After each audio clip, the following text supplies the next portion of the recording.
Hi guys, and welcome back to another video. So in today's video I'm going to run through my recent £8,000 spend on my 911. This is something that you might come across if you own an old 911, especially type 993, because some of the things are fairly common on old air-cooled 911s. So this expenditure has been over the last 12 months or so, and some is still incoming, so I'll run through what I've spent so far and on what items. So last year the car had a major service, so that included the HT leads, spark plugs, rotor arms, distributor caps, and also upper and lower cam covers. Anyone that's got a 993 will know that sometimes the upper or lower cam covers can warp in time, and this can cause basically it can cause a leak to drip onto the manifold, which can cause smoking coming through the arches of the car, through the rear arches. Quite alarming when you see it, but if you do have a 993 and it's smoking through the rear arch area, then it's most likely going to be the upper or lower cam covers that need replaced.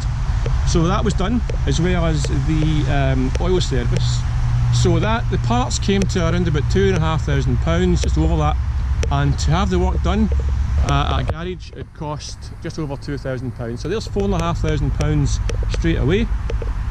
By the way, I'm not including MOT or tax or insurance in this calculation. This is just maintenance over the last 12 months.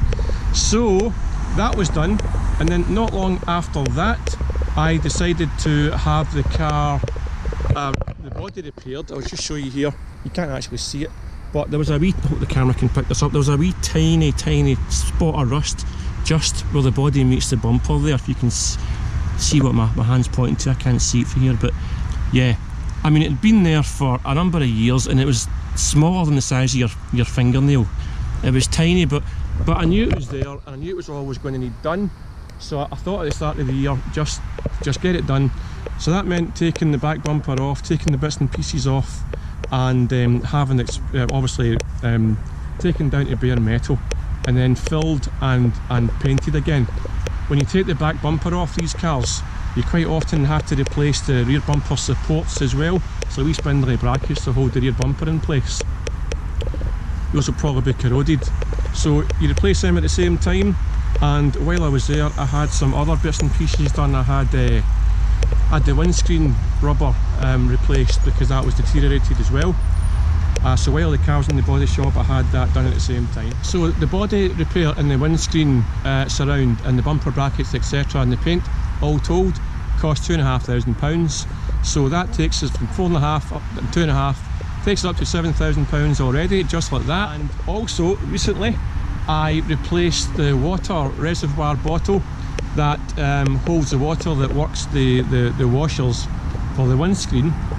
That on my car had leaked on and off for the last few years. I tried to get it fixed a few times, but the repair didn't seem to last very long, and the assumption was that the little washers next to the pipes were somehow letting water through them, and we tried to replace them, but it didn't work. In the end, we replaced the water bottle. So the water bottle part was £190, and it cost £170 to have that fitted. So I also had an oil service carried out at the same time, so that's 2 filters and oil service on top of the water bottle reservoir. So that takes it up to around about £1,000. So far we're actually at £8,000. Now, in actual fact, the car still needs some work done on it. The sunroof cables came away from the mechanism, and the sunroof isn't working currently. It basically needs the cables replaced. The motor's fine and all the rest of it, but we do need the cables and runners replaced, and the sunroof. So I think we're going to be looking at the best part of £1,000 for that as well. So that's going to take us up beyond 8,000, closer to 9,000.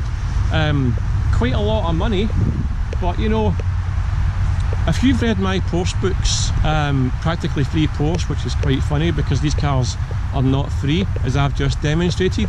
By the way, slight tangent here, but the reason why I've called my Porsche books Practically Free Porsche is partly tongue-in-cheek and partly because if you buy the right car at the right price, despite all the maintenance you'll spend on it, etc., etc., it can still work out practically free motoring, because you might get your money back come resale if you buy the right car at the right price, etc. We don't do it for that, but it's icing on the cake if you ask me. So yeah, broken sunroof cables are very common on air-cooled 911s, as well as fairly common on most old cars, I would suggest.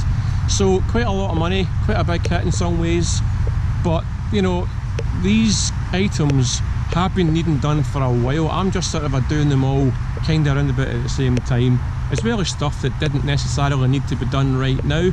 I'm just doing it all anyway. So I always mention in my books that you should put aside somewhere between £1,500 or thereabouts for every year's maintenance on these cars as an average.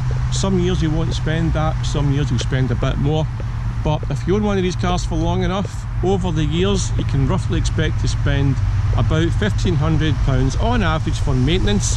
That doesn't include MOT, tax and insurance and things like that. So if you go in expecting that, then that should be fine. Now you can go through 2 or 3 years and you don't seem to spend anything, and then all of a sudden you've got a 2 or 3 grand bill. So that's how I say it's an average. So that's the cost, that's the breakdown.